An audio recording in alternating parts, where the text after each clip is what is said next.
استخارہ کی کیا کوئی دینی بنیاد ہے؟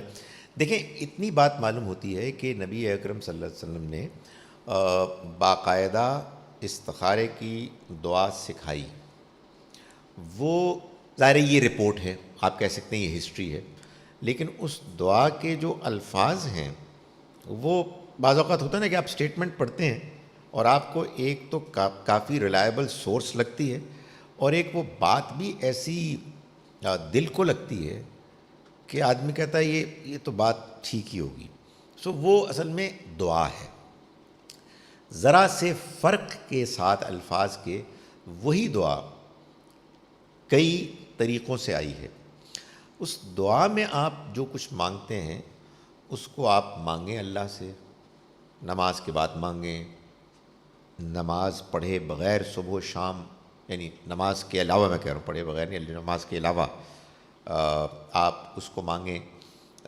تو وہ سب اپنی جگہ پر اللہ کے حضور میں ایک استدعا، ایک ریکویسٹ ہے کہ اگر یہ معاملہ تیرے علم میں میری دین، میری دنیا، میرے معاملات کے انجام کے لحاظ سے بہتر ہے تو تو اس کو میرے لیے ممکن بنا دے اور میرے لیے اس کو بابرکت کر دے.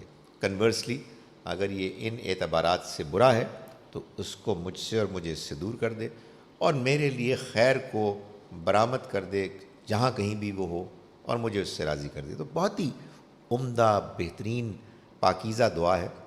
اس کو جب انسان کرتا ہے تو بالعموم ایسا ہوتا ہے کہ چونکہ اللہ سے آپ نے دعا کی ہے ڈیسپریشن، اور اصل میں دعا ڈیسپریشن ہی کی ہے کہ جو ٹھک سے جا کے پہنچتی ہے.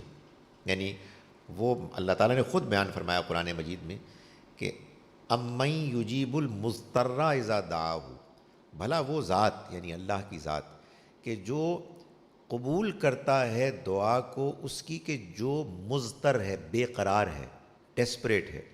تو وہ آپ جب دعا کرتے ہیں تو اللہ تعالیٰ اس کے نتیجے میں کیا کرتے ہیں کہ آپ کو کوئی نہ کوئی ایسا انڈیکیشن مل جاتا ہے واقعات میں یا دل کے اطمینان میں یا عدم اطمینان میں کہ جو آپ کو گائیڈ کر دیتا ہے، اور بس دعا کے نتیجے میں ہوتا ہے.